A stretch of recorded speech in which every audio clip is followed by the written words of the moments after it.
রসুলের সামনে কেমনে দাঁড়াবি? দাড়ি ছাড়া লজ্জা কি লাগবে না? কেমন আশিকি রসুল হইছ? আশিক হবি তো 1000 বছরের পরের কথা। তুই মুসলমান হইছ কিনা হিসাব কর। নামে মুসলমান হলে কোনো কাম হবে না। এই মুসলমানের মধ্যেই তো রসুল বলে গেছেন 72 দল জাহান্নামে যাবে আর মাত্র 1 দল জান্নাতে যাবে। যারা নবীর আদর্শ মানবে, সাহাবাদেরকে মানবে, এই আদর্শওয়ালারাই শুধু জান্নাতে যাবে। অতএব যারা সাহাবাদের মানে না, নবী নবী নবী নবী করে, এরাও জাহান্নামীদের 72 দলের অন্তর্ভুক্ত হবে। তুমি আশেকে রসুল দাবি করো রে বাবা, আমার রসুলের আশেক তো কোনোদিন দাড়ি কাটতে পারে না, নামাজ ছাড়তে পারে না, মা বাবার সাথে বেয়াদবি করতে পারে না। আমার রসুলের আদর্শ কি? মায়ের সাথে, বাবার সাথে, বাবা তো নাই। রসুলের আদর্শ শিশুদের সাথে, প্রতিবেশীর সাথে। রসুলের আচরণ কেমন? কেমন নবী চিনো না, ওই রসুলকেও চিনো না, চাপাবাজি করো আশেকে রসুল। যেই রসুলের হায়াতে কোনোদিন কাউকে একটা গালি দেন নাই, তোমার জবানে কেন গালি আসে রে বাবা? যেই নবী হায়াতে কোনোদিন একটা মিথ্যা কথা বলেন নাই, তুমি কেন মিথ্যা কথা বলো? মায়ের সাথে, বাবার সাথে, বন্ধুর সাথে, আপনজনের সাথে। এখনো সময় আছে, তওবা করো।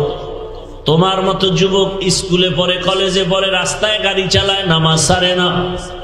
তোমার মতো যুবক র্যাব, আর্মি, পুলিশ, বিডিআর এর চাকরি করে, নামাজ পড়ে, দাড়িওয়ালার অভাব নাই। বলো তুমি কেন পারো না রে বাবা? আল্লাহর ভয় তোমার অন্তরে নাই, মরণের চিন্তা নাই। কয়দিন বাসের নিচে যুবকের লাশ, গাড়ির নিচে যুবকের লাশ, পানির মধ্যে যুবকের লাশ, ঘুমের বিছানায় যুবকের লাশ। মাওলায় যদি সজাগ করে না দেয়, এক ঘুমে তোর চির ঘুম হয়ে যাবে রে বাবা। চোখের সামনে কত বন্ধু হারায় ফেললাম, এই জীবনে কত যুবকের জানাজা পড়াইলাম। এখনো সময় আছে, তওবা করো।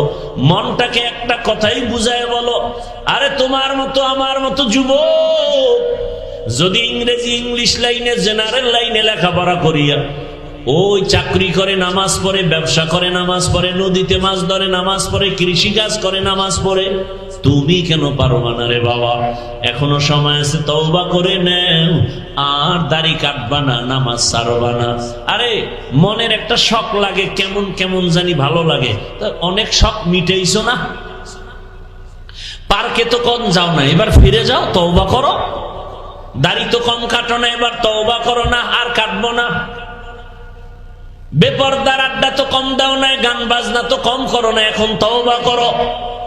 আল্লাহর কাছে মনটাকে ঘুরে বলো, হে আল্লাহ, জীবনে কতবার দাড়ি কাটলাম, নামাজ ছাড়লাম, বেপরদায় চললাম, মা বাবার সাথে বেয়াদবি করলাম, আজ থেকে তওবা করে ফেললাম। আর নবীরে কাদায় দাড়ি কাটবো না, নামাজ ছাড়বো না, বেপরদায় চলবো না। মা বাবার দোয়া নিয়া, শিক্ষকের দোয়া নিয়া, উলামায়ে কেরামের দোয়া নিয়া, নবীজির আদর্শ অনুযায়ী জীবনটাকে চালাবো। পর্দার আড়ালের আম্মা জানেরা, বোনেরা, আপনার মতো কত মা, কত বোন এই এলাকায় আছে, পর্দা করে, নামাজ পড়ে, স্বামীর মাল হেফাজত করে, মোবাইলে সময় নষ্ট করে না। আম্মা জানেরা, আপনারা কেন পারবেন না? আপনার কি সন্তানের ভবিষ্যৎ নিয়ে ভাবেন না? আপনার আদর্শ খারাপ হলে সন্তানের ভবিষ্যৎ খারাপ হয়ে যাবে। আরে আপনি তো এমন মা বাবা হবেন, সন্তান যেন আপনাকে দোয়া করে যে আমার মা, আমার বাবা কোনোদিন নামাজ ছাড়ে নাই, আমার মা বাবা কত ভালো মানুষ, কোনোদিন আমার বাবা বেগানার দিয়ে তাকায় নাই, আমার মা কোনোদিন বেগানা না পুরুষের দিকে তাকায় নাই। সন্তান গর্ব করে বলবে, আমার মা বাবা কত ভালো, আমার মা কোনোদিন বাবার সাথে গালাগালি আর ঝগড়া করে নাই, আমার বাবাও আমার মায়ের সাথে খারাপ আচরণ করে নাই। এমন মা বাবা কি হইতে মনে চায় না? সন্তান গর্ব করবে, সন্তান আপনার জন্য কলিজা ভরে দোয়া করবে। সন্তান যদি টের পায় যে আমার মা বাবায় মোবাইলে গুনাহ দেখে, বেগানা দেখে, নাটক দেখে, ওই সন্তানকে আর কোনোদিন কন্ট্রোল করতে পারবেন না রে মা।